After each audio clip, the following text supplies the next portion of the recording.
Ladies and gentlemen, thank you for standing by, and welcome to the UNFI Fourth Quarter Fiscal 2020 Earnings Conference Call. At this time, all participants are in a listen-only mode. After the speaker's presentation, there will be a question-and-answer session. To ask a question during the session, you'll need to press star 1 on your telephone keypad. If you require any further assistance, please press star 0. I would now like to hand the conference over to your speaker today, Mr. Steve Bloomquist, Vice President, Investor Relations. Thank you. Please go ahead. Good morning, everyone. Thank you for joining us on UNFI's first quarter fiscal 2021 earnings conference call. By now, you should have received a copy of the earnings release issued this morning. The press release, webcast, and a supplemental slide deck are available under the Investors section of the company's website at www.unfi.com under the Events tab. Joining me for today's call are Steve Spinner, our Chairman and Chief Executive Officer, John Howard, our Chief Financial Officer, Chris Testa, President of UNFI, and Eric Dorn, our Chief Operating Officer. Steve, Chris, and John will provide a business update, after which we will take your questions. Before we begin, I'd like to remind everyone the comments made by management during today's call may contain forward-looking statements. These forward-looking statements include plans, expectations, estimates, and projections that might involve significant risks and uncertainties. These risks are discussed in the company's earnings release and SEC filings. Actual results may differ materially from the results discussed in these forward-looking statements. And lastly, I'd like to point out that during today's call, management will refer to certain non-GAAP financial measures.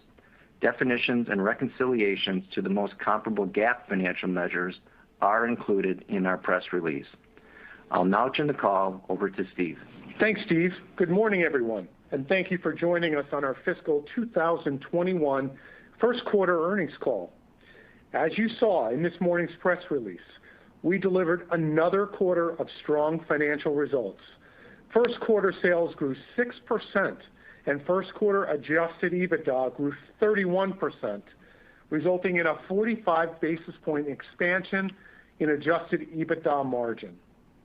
With the strength we've shown during the last 3 quarters, the tremendous confidence we have in our company, and our strong commitment to increasing shareholder value, it's clear to us that the best days for UNFI lie ahead as we continue to build and optimize our DC network, expand our brands, win new business, and migrate our business towards customer solutions and expand our fastest growing segment, e-commerce. We believe the momentum from fiscal 2020 will continue as we grow sales and adjusted EBITDA in fiscal 2021 above and beyond our results from 2020, which were partially driven by COVID. As a result of COVID-19, many Americans have been working from home, as you know, for the past 8 months, and doing so quite effectively. This paradigm shift means more and more meals will continue to be eaten at home with products that have come through UNFI's distribution network. This trend will continue for the next several years as companies' office strategies evolve. At UNFI, our requirements for administrative and support offices will continue to shrink over the next several years as we've increased productivity and associate work flexibility with work from home. We've had and will continue to have great success in monetizing our dark real estate. These factors support our belief that food at home consumption will remain structurally higher and provide a strong tailwind to our business. The strategic steps we're taking are providing benefits today, and more importantly, they're positioning us for continued success in a post-COVID environment. We're consolidating distribution centers, reshaping our footprint, and investing in automation to drive operating savings. We're completing long-term labor contracts that provide stability and lay the groundwork for future efficiencies. And we're winning new business and focusing on higher margin private brands, e-commerce, and retail solutions businesses. all key drivers that help our customers win. COVID has demonstrated how important the local community markets are, and UNFI is uniquely positioned to provide the unparalleled selection, brands, and solutions that will generate sustainable win-win growth for customers and UNFI. The addressable market for UNFI is significant, and Chris will share some specific insights during his commentary. Our new long-term contract with Key Food, signed in October, reflects the critical importance of scale as well as the ease of doing business with UNFI. Key Food is a cooperative of more than 300 stores with a large market share in New York and the surrounding area, and we believe their decision to partner with UNFI is a clear and unambiguous endorsement of our business model and what only UNFI can do for them. As their primary grocery wholesaler, we'll be supplying their stores with branded and private label conventional and natural products across a wide range of categories. We expect our sales to Key Food to total approximately $10 billion over 10 years, or roughly $1 billion annually. To serve Key Food's Northeast stores, we'll open a new highly productive distribution center in Allentown, Pennsylvania next fall. This facility will also serve as our enabler to significantly expand our conventional presence in the important New York City metro market. UNFI is well prepared to grow in this market with general merchandise in an automated Carlisle, Pennsylvania DC, large-scale natural DC in York, Pennsylvania, large-scale conventional and fresh DC in Harrisburg, Pennsylvania, and now our new DC in Allentown. As to our largest customer, we've begun the process to address our supply contract, which, as a reminder, runs through October of 2025. Since the pandemic broke, we've both been focused on operating our respective businesses and meeting the needs of our customers, efforts that will intensify during and through the holidays. We'll heighten our focus on the contract renewal as we move into calendar 2021 and expect we'll be able to announce a formal extension of our partnership early next calendar year. Finally, we're launching the next round of productivity and efficiency work streams, shifting from integration activities to a series of transformational initiatives that will position UNFI for future sales growth and margin expansion. We began evaluation of this next phase of initiatives, which we're calling Value Path, a year ago. Value Path is a holistic approach to driving more value throughout our business, including across key elements of pricing, procurement, operations, and administrative functions.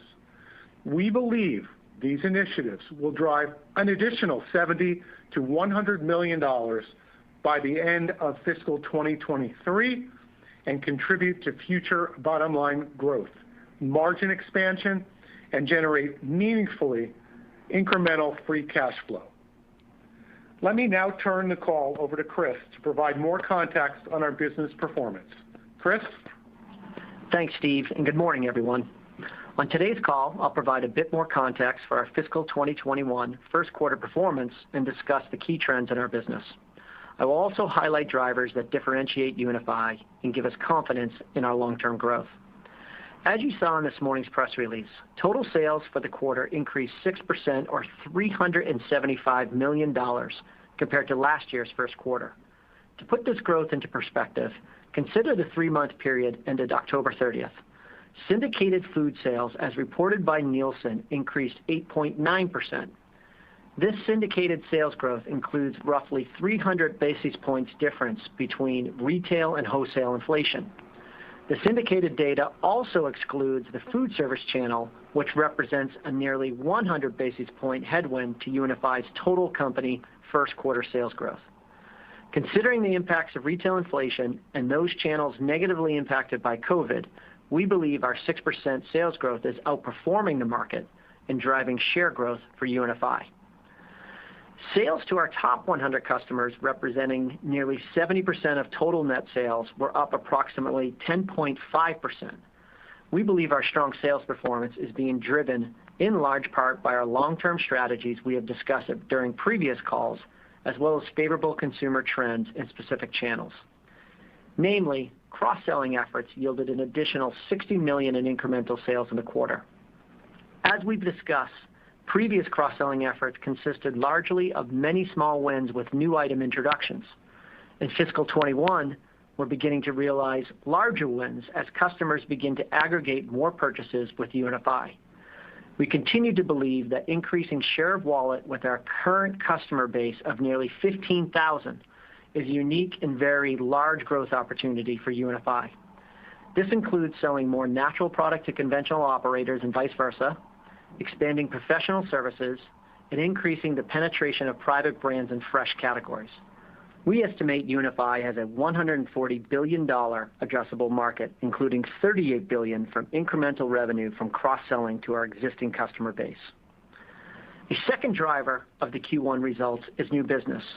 During the past 10 months, the grocery supply chain was stressed, and UNFI displayed consistent performance through our safety protocols, aggressive hiring, and leveraging our scale to procure high-demand products.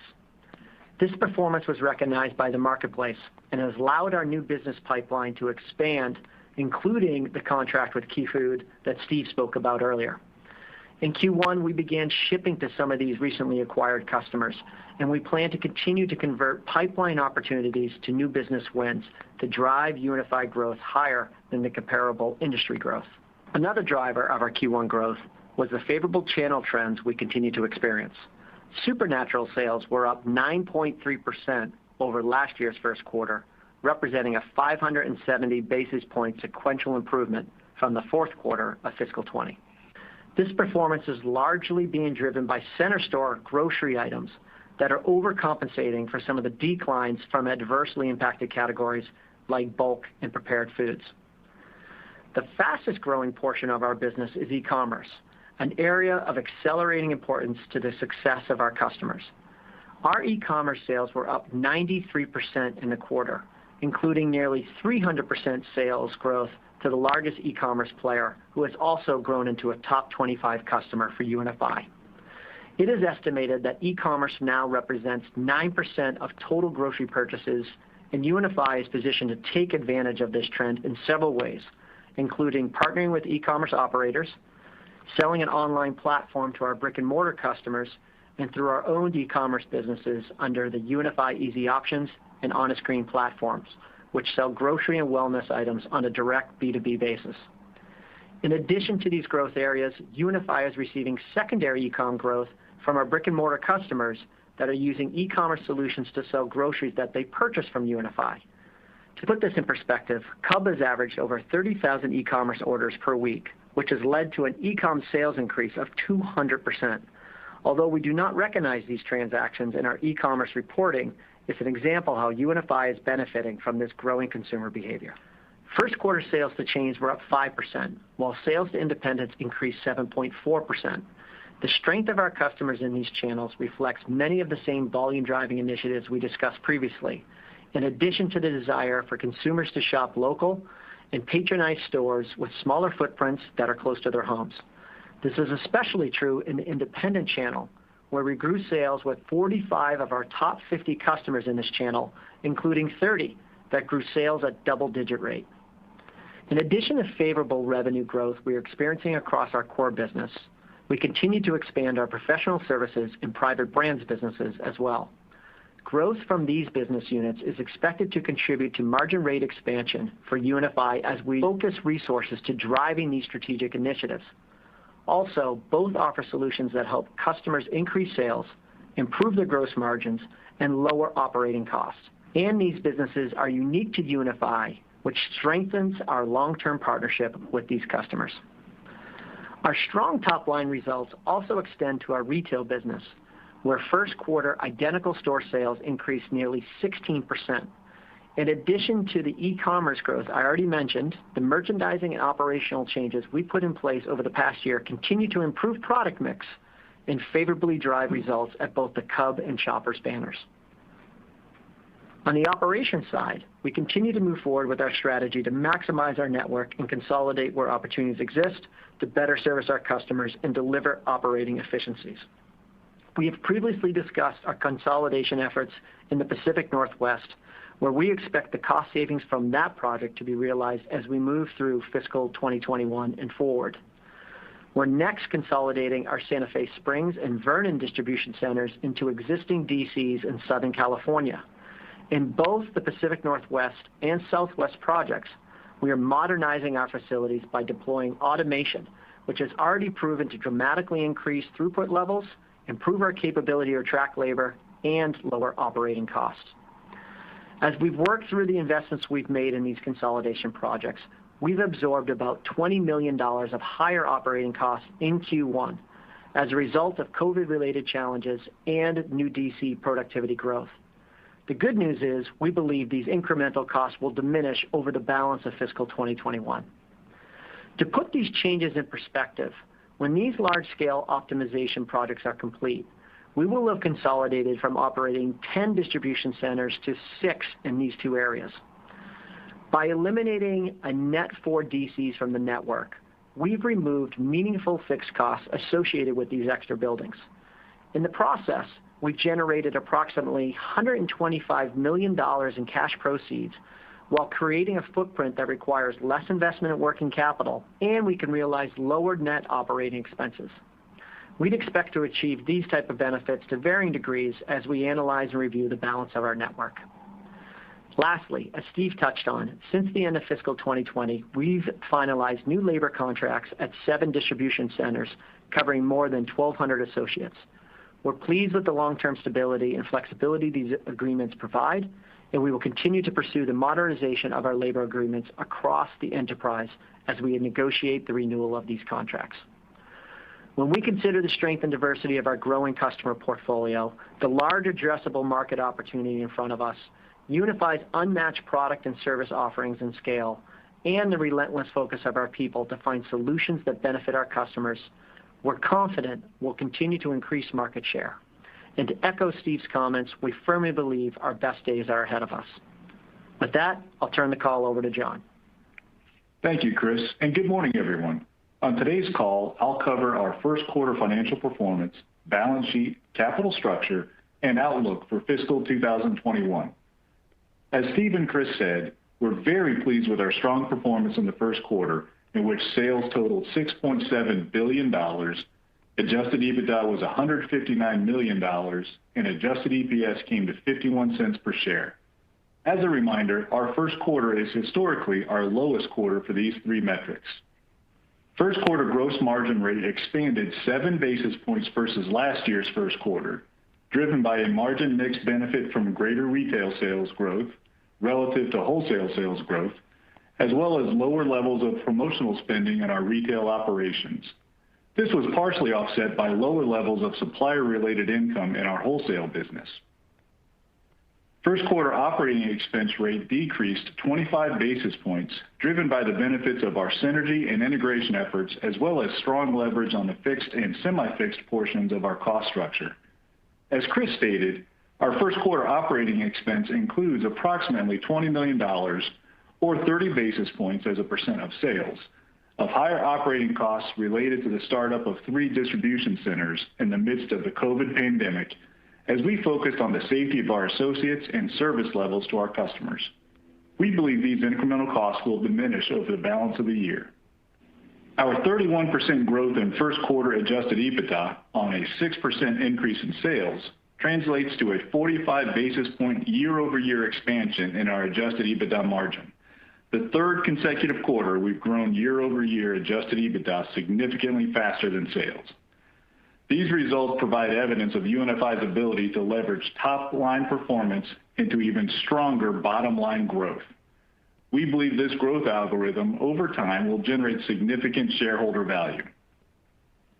On a GAAP basis, we reported a loss of 2 cents per share, which included 44 cents per share in pre-tax non-cash charges related to the acceleration of unamortized debt issuance costs and original issue discounts due to the term loan prepayments made in the quarter, and 30 cents per share in pre-tax advisory fees largely related to our Value Path project. Our adjusted EPS, which excludes the impact of these items and two smaller adjustments, totaled 51 cents in the quarter. Our GAAP and non-GAAP EPS both include the impact of the operational challenges I referenced earlier. Turning to the balance sheet, our total outstanding net debt finished the quarter at $2.7 billion, a $128 million increase compared to year-end, but a $460 million reduction compared to just 18 months ago. This reflects our customary first quarter investment in working capital as we add inventory going into the holiday selling season in support of our customers. This higher level of working capital should convert to a source of cash in the second quarter. Our net debt to adjusted EBITDA leverage improved to 3.9 times as the increase in trailing 12-month adjusted EBITDA more than offset the small increase in our net debt balance compared to year-end. We expect a seasonal reduction in working capital and the proceeds from the sale of our Tacoma DC, which were collected early in Q2, to contribute to debt and leverage reduction in the second quarter. In mid-October, we issued $500 million in 8-year unsecured notes, a first for UNFI. This note issuance, used to pay down an equal amount on our secured term loan, was executed to extend and stagger the maturity dates of our capital structure while maintaining ample liquidity and flexibility to meet the needs of the business. This refinancing was a key step towards optimizing our long-term capital structure, and we believe it will enhance our ability to refinance the remaining balance of the term loan in the coming years. As Steve and Chris mentioned, we believe the current operating environment will continue to benefit food at home consumption, which, combined with further anticipated cost savings from the work Chris spoke to, gives us a high degree of confidence in our ability to achieve our FY21 operating guidance. Therefore, we're reaffirming our full-year guidance for net sales, which we continue to expect to be in the range of $27 to $27.8 billion, adjusted EBITDA, which we continue to expect to be in the range of $690 to $730 million, and adjusted EPS, which we continue to expect to be in the range of $3.05 to $3.55 per share. As Steve mentioned, we are strategically investing in a new distribution center in Allentown, Pennsylvania to serve Key Food. Because of this investment, we are updating our FY21 guidance for capital expenditures, debt reduction, and leverage. We now expect capital expenditures to increase by roughly $50 million to a range of $250 million to $300 million. We also expect a corresponding $50 million decrease in our debt reduction outlook and now expect to reduce total outstanding net debt by approximately $250 million in fiscal 21. And we expect to achieve net debt to adjusted EBITDA leverage of approximately 3.5 times by year-end, a small increase from the 3.4 times provided as a part of our original outlook. This assumes, as I said on the last call, a nominal amount of asset sales beyond the proceeds for Tacoma. Additional proceeds from asset sales, which last year totaled nearly $150 million, could improve our net debt position and further improve our leverage. The capital we're investing in our Allentown facility will improve our competitive position in the Northeast, allow us to further build market share in Metro New York, and position us for further growth beyond the incremental Key Food revenue of $1 billion per year. And while it will reduce our net debt reduction outlook for this fiscal year, we believe it will lead to higher levels of free cash flow in the future. We remain very focused on improving our operating efficiency and have completed a substantial portion of the integration synergies related to our acquisition of SuperValue ahead of schedule and above our $185 million target. As Steve mentioned in his remarks, Value Path is our next set of productivity initiatives that will enable us to transform our business and lay the foundation for continued top-line growth and EBITDA margin expansion. The current year benefit of these initiatives is included in our fiscal 21 guidance. We expect the full impact of these productivity initiatives to ramp up over time, reaching an annualized incremental gross benefit of $70 to $100 million by the end of fiscal 2023. We expect to reinvest a portion of these savings in driving market share gains, accelerating innovation, and investing in automation. The balance of these cost savings are expected to expand operating margins. Before I turn the call back to Steve, let me state that we are committed to increasing value for our shareholders. We remain confident we can grow our business over time and realize that consistent performance is the cornerstone to driving shareholder returns. We expect to generate meaningful cash flow over the coming years, and we're committed to further reducing debt to improving our leverage. Thank you for your time this morning and for your interest in UNFI. With that, let me turn the call back to Steve. Thanks, John. As John discussed, we are laser focused on driving our business forward and highly motivated to increase shareholder value. In the near term, we'll use our free cash flow to continue to reduce debt. Over time, we'll look at a broader range of capital allocation alternatives. In the next month or so, we'll release our 2020 Environmental, Social, and Governance Report, covering performance in the 2020 fiscal year. After over a year of work, we'll also be announcing our 2030 ESG vision, an ambitious 10-year plan to pioneer solutions to pressing social and environmental issues within our food system.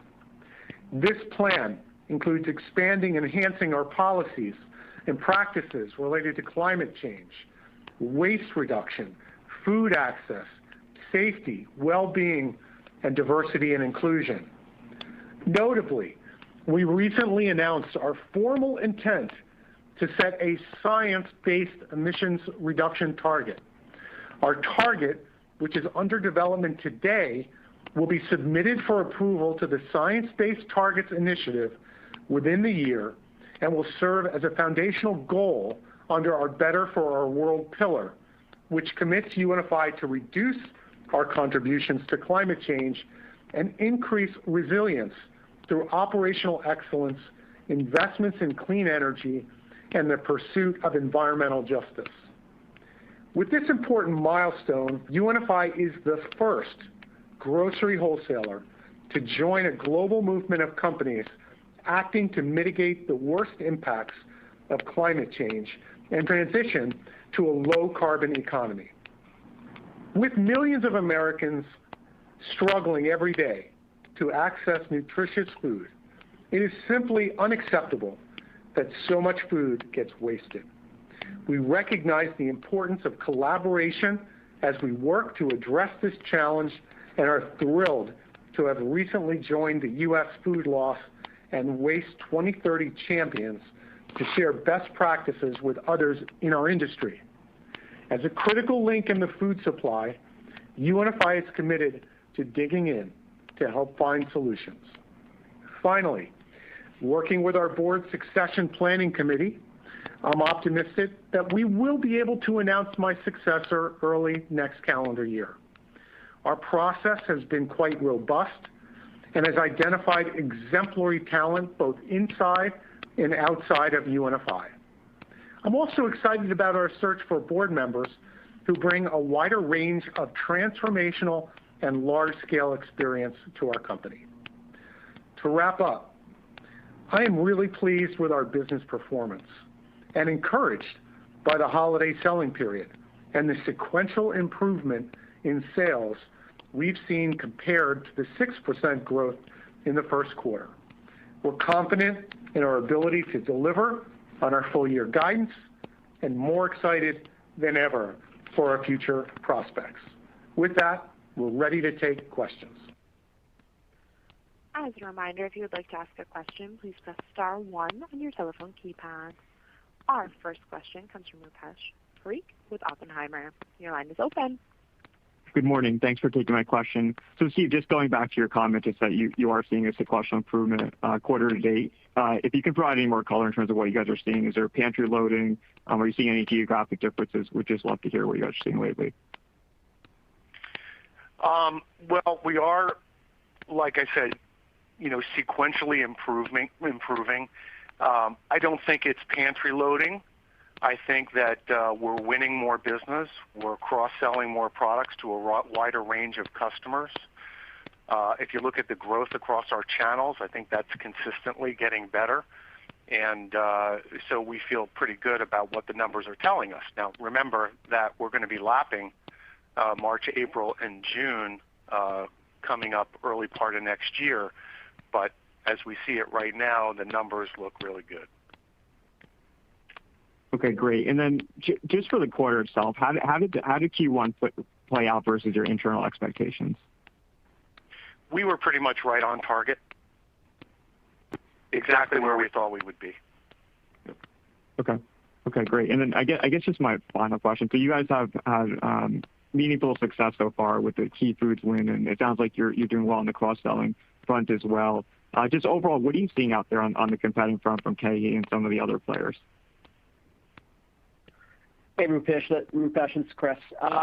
Yeah, look, it remains a competitive environment, but what we're seeing is through the pandemic, we performed really, really well. And that's opened up our pipeline. And in Q1, we began closing new business. And that's basically because we have a stable supply chain. We have our scale to procure new products. We have the ability to sell natural, conventional, private label. And so, yeah, it remains competitive, but what we're hearing from the customers and what we're seeing in our results is we're getting new business. Okay, great. Yeah, Thank you. And happy holidays. Thank you to you, Rupesh. But the other thing I would really add, which Chris mentioned in his script, which I think is really important, and that is this $140 billion addressable market. And so because we have the largest position in fresh, the largest position in conventional and natural, we've done the work. We've calculated where the opportunities are, and it's $140 billion at wholesale. And so there's lots of opportunities to continue to grow, both with new customers, existing customers, new channels, expansion of channels, which we're really excited about. Okay, great. Thank you. Your next question is from Bill Kirk with MKM Partners. Your line is open. Good morning, everyone. Steve, I believe you said that you expect you can announce a formal extension with Whole Foods early next year. Can you help us understand that expectation? Has it come from conversations with them, or is it based on your understanding of some of your aligned incentives? Look, we've got a long-standing relationship with them. Our businesses are deeply intertwined, and as you would suspect, when both of our companies got deeply embedded in making sure we could get food out into our communities, Whole Foods in their stores, us into our DCs, we just consciously said, we know we typically renegotiate right at the 5-year mark, and we're just going to put it off until the beginning of next year to help us get through what's most important, which is operating the stores and our DC. So I have every expectation, and they have every expectation that this is going to get done in the first part of next year. Okay, great. And then my second question, I think I heard $20 million in extra costs in the quarter related to COVID and startup at the DCs. How much of the $20 million is just DC related, and how much was COVID? Bill, this is Eric. Thanks for that follow-up. I would just start by saying and reinforcing the investments we've made in the sustainable safety protocols in all of our DCs, and that's a part of that expense. And frankly, these are unprecedented times. And as Chris mentioned, we've gone from 5 DCs to 2 DCs in the Pacific Northwest. We opened a new facility in Southern California. And we had some challenges with labor. So we had some over-reliance on third party, which we are in the process of resolving, and needed to maintain our commitment to our customers and the quality service. And I remain very confident on our operating expense plan for the balance of FY21, and we're seeing all the significant trends for the stabilization in the Pacific Northwest as well as in the new DC in Southern California. And just to also highlight, we've added investment in automation in both the new DC in Southern California and one of the new DCs in the Pacific Northwest. So we're very optimistic on where we're going. That's great. Thank you. I'll hop back in the queue. Your next question is from Matt Fishbein with Jefferies. Your line is open. Hey, good morning. Thanks for the question. Regarding Value Path, can you help us conceptualize the initiatives that are within that plan and perhaps what we should expect in terms of cadence for the $70 to $100 million savings? And I guess how should we think about how much of that is earmarked for reinvestment? Thanks, and I have a follow-up. Great. This is Eric. I'll address that question as well. And I might just start out by re-emphasizing our performance around synergies for the SuperValu acquisition. We exceeded our 4-year target of the $185 million in 2 years, and we still have a few initiatives remaining in that space. But Value Path is designed to unlock different work streams and different sources of value throughout the organization. It's really optimizing our operating model. It's covering things from private brand sourcing, delivery frequency, distribution center productivity, organizational effectiveness, and we have those work streams stood up. We're starting to see some value show itself. We're reinvesting some of that in fiscal 21, and then the 70 to 100 million that Steve and John have referenced. We have those targets well underway for the end of fiscal 23. So, you can look at this as overall, it's the fine tuning of our operating model, how we're going to market. We're investing in our people, and we're really driving EBITDA growth through this process. Okay, thanks. And I guess just along with the 20 million in operating costs absorbed in the quarter, now how much of these two items, Value Path and the operating costs, were already included in your fiscal 21 expectations versus what's been kind of incremental since you were last on the phone 3 months ago? Thanks. Well, the 20 million was incremental, and we've reflected that, but we still had improved OPEX for the quarter of 25 points that reflects the leverage that we're getting in our fixed expenses and our transportation and our administration. So we're highly looking forward to the balance of 21 and knowing where we're going as far as expectations. And I would just add that, we have to be focused on safety first, keeping our team safe, keeping our DCs safe. And once we do that, once we check that box, making sure we're providing a high level of service. And as you might imagine, to open up 2 large, highly sophisticated DCs in the middle of COVID is really difficult. So the fact that we were able to still deliver the operating expense number, but still have the 20 million worth of cost, was a pretty heroic effort on the part of our operations teams. Okay, thank you for the color. Your next question is from Karen Short with Barclays. Your line is open. Hi, good morning. This is Kate Howard on for Karen Short. So I guess first I was just wondering, are you planning on providing EBITDA by division such that you did last quarter when you restated the channels? And if not, can you give us some color on how that shook out, by retail chains, et cetera? Yeah, we'll provide that. This is John. I appreciate the question on that. We'll certainly provide that. If you look through the supplemental schedules, you'll see that information included in there. Okay. And what you'll see is the retail numbers. If you think year over year, with that 15% and change growth in sales, you'll see a big uptick in the EBITDA retail number at about 130% growth. Okay. Kate, there will also be some supplemental information in the 10Q for you coming out later today. Great. Your next question is from John Heinbockel with Guggenheim. Your line is open. Hey, Steve, I want to drill down on the $38 billion opportunity with existing customers. So I know it's probably a broad range, but when you think about your average share of wallet, right, maybe some color on that and how that might differ by channel, right, chain, independent, et cetera. And what you think the friction points are, to picking up more of that $38 billion. Why is that not happening?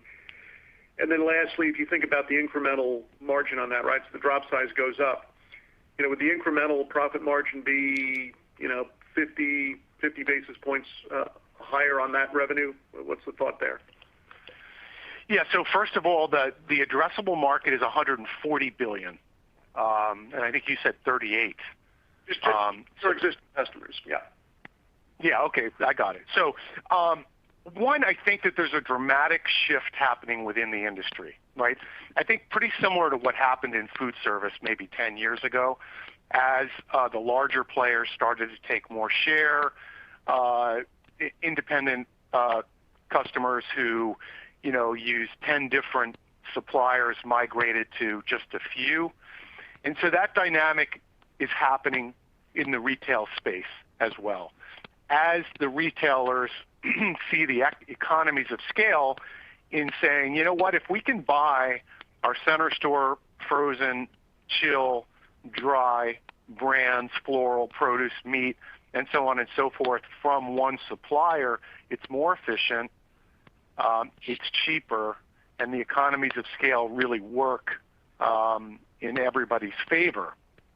And so one thing COVID has done is just skyrocketed that industry change to the forefront, because retailers were really focused on, let me just get the supply from the people that have it where I don't have to worry. And UNFI is really the only wholesaler that can do that on a national scale. From our margin perspective, I think it's essentially unchanged. The only difference, the exception to that would be, as you sell more protein, the markup on protein is inherently less than the markup on everything else, just because it's a more expensive case. But on a margin dollars perspective, it's the same and wildly accretive. Well, yeah. So just two last things. It would sound like, based on what your existing business is, that tell me if this is wrong, that your share of wallet with those existing customers is probably maybe a third or something like that. Certainly under 50%, well under 50. Is that fair? And then secondly, your cross sell, the $60 million. I would assume that's going to ramp during the course of the year. So would you think the cross sell opportunity, is $300 to $400 million? Was it that high for the year this year? Hey, John, this is Chris. So I'll just add some color to this. I think it will help. So look, food is $1.4 trillion industry. If you break that down to the wholesale and then you remove all the stuff that's not available either through captive or it's channels we're not going to play in, that's how we get to the 140. And the way we get to the 140 is exactly, I think, the way you're thinking about it, is we have customers that we're 100% saturated in, right? And we say, okay, we're 100% saturated with these customers. Now what does that saturation look like with the balance of the customers, both new and existing? So when you look at the existing customers, we say, okay, to get to that same saturation point, there's $38 billion there. And just to give it an example, our seventh largest customer, we're up 58% with, because they're a very large natural customer, and we began selling them conventional food to help them with their captive distribution. So one really small example, but a very big example of how we see the cross-selling opportunity, where that $38 billion come from. And you're 100% correct. They are margin accretive. It is, if the truck is already going there, the more we have in that truck, the better it is. You're right about that. As far as the cross-selling, we don't have a specific target for the year.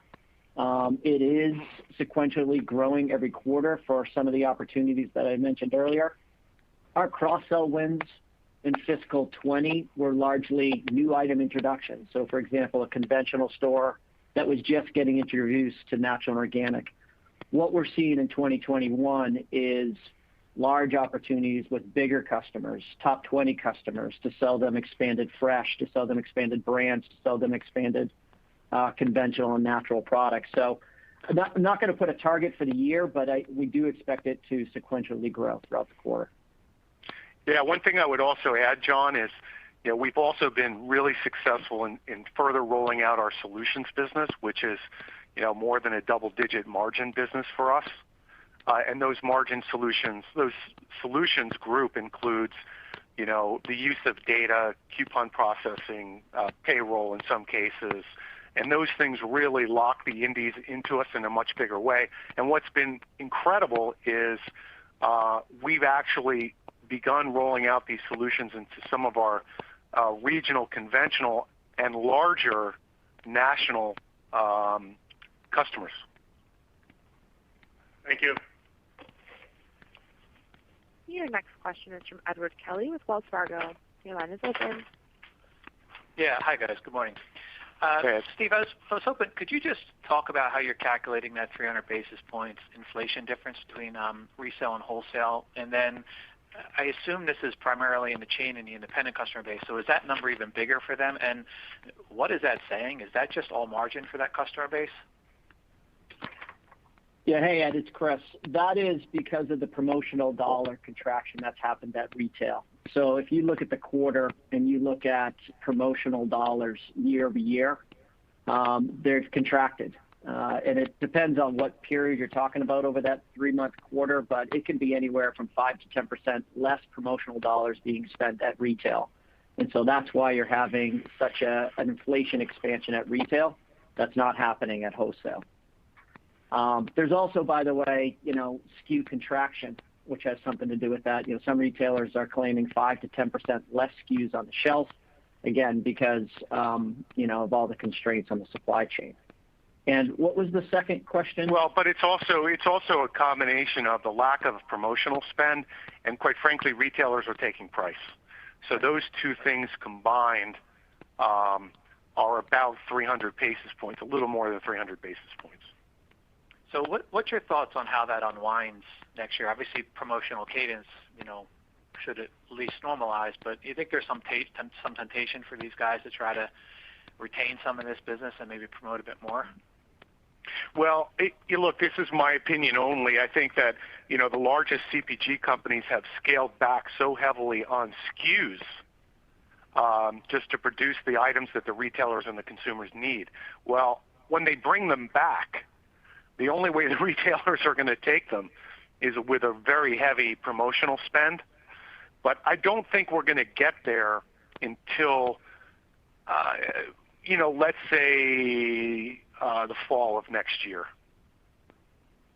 The vaccines have been fully deployed. We're getting back into a more normal cadence of historical promotional spend on the part of the manufacturers to the retailers. And by the way, that's a tremendous opportunity for us because the processing of promotional activity is a pretty significant profit center for us. Right. Okay, that makes sense.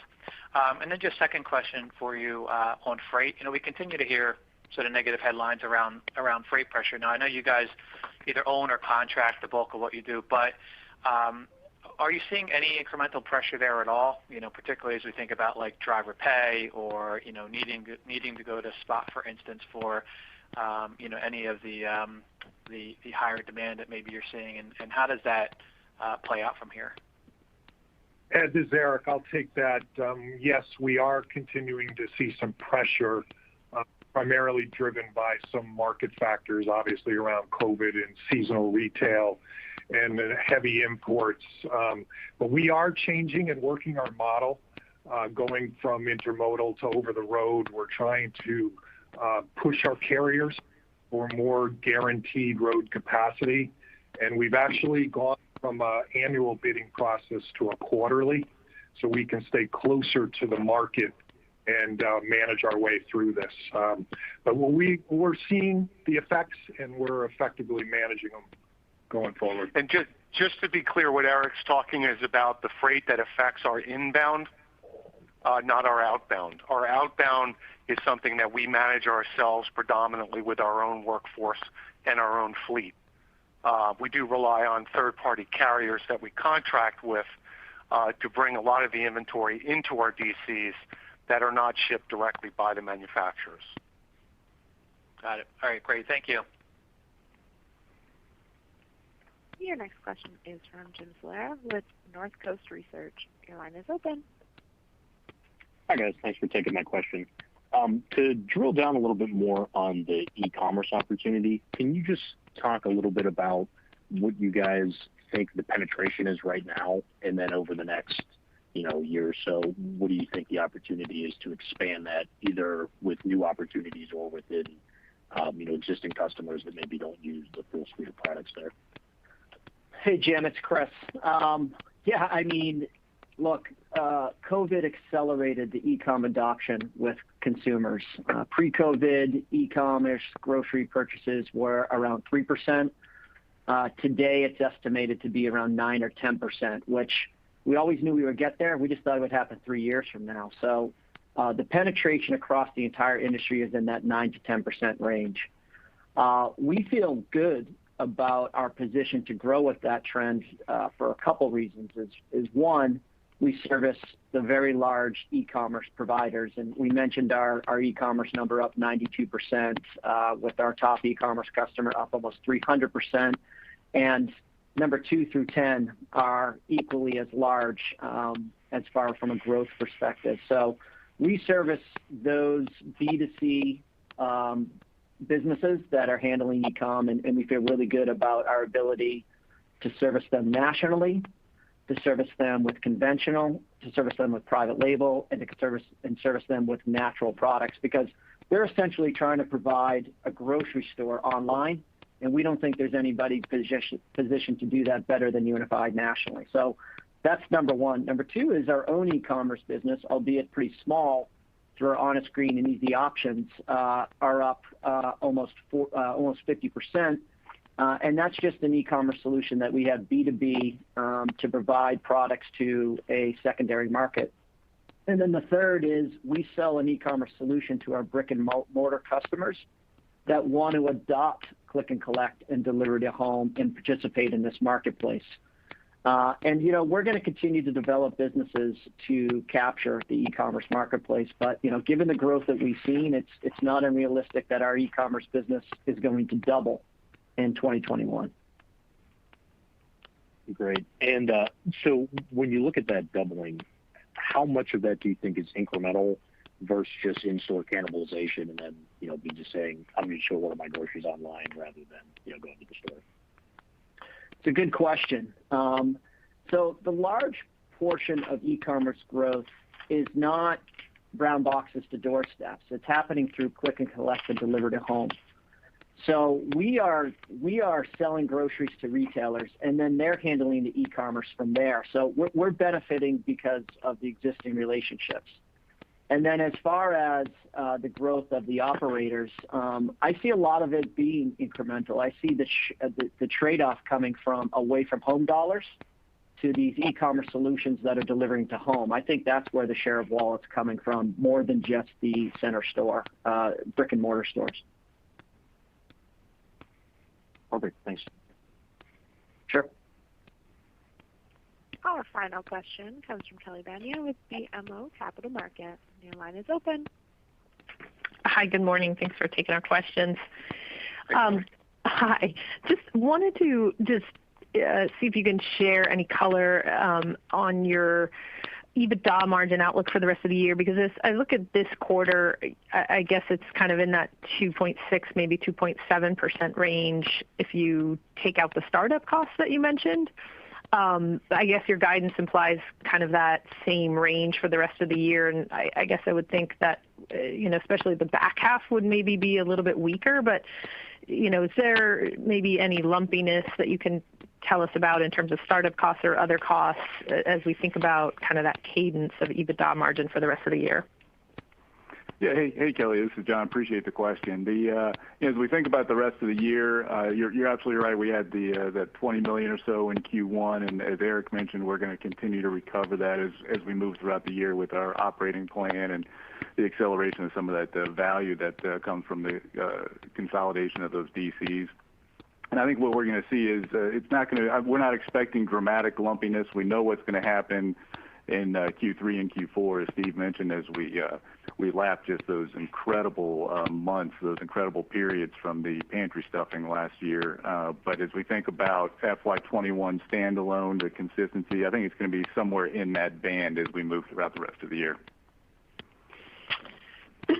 Got it. And in terms of your comment about maybe reinvesting some of those savings to gain market share, what exactly does that mean? Does that mean building out new capacity or capabilities or being more aggressive in pricing? What does that mean in terms of gaining market share and reinvestment there?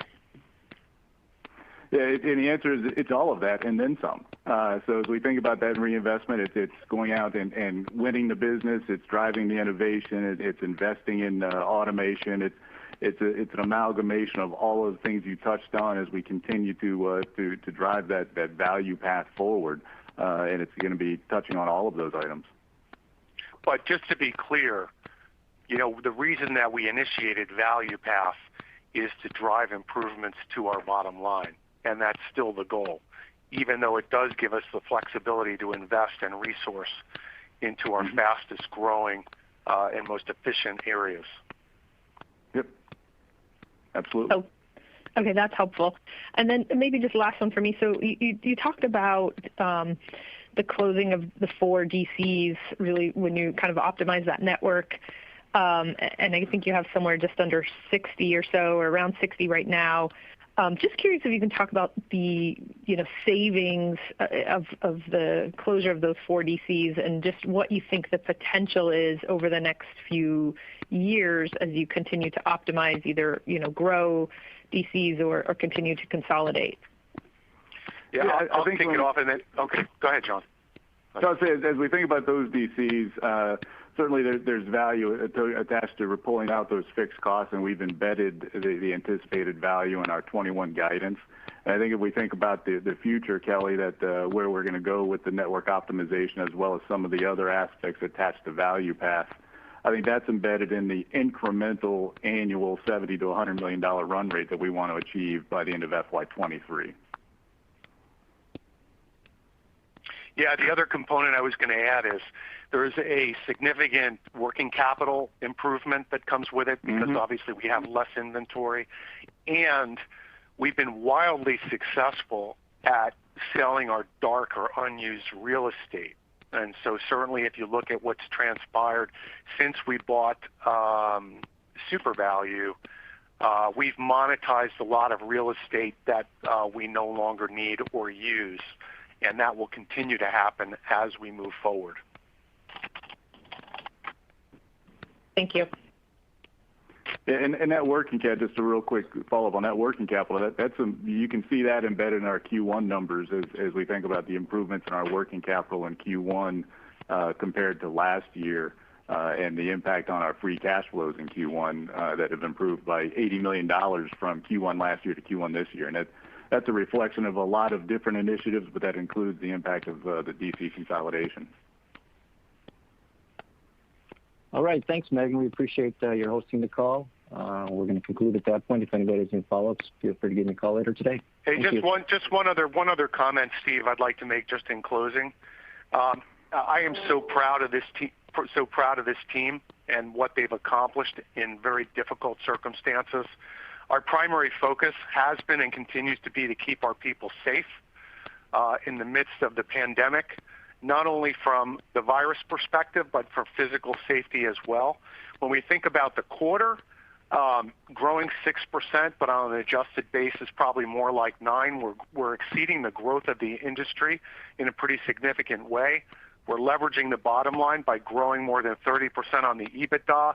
We continue to grow free cash. We've paid down over $460 million of debt over the last 18 months or so.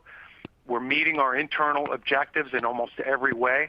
And so the company is really, really, really doing well, and I'm so proud of what we've accomplished and look forward to delivering a really strong year. So thanks for your participation. We appreciate it.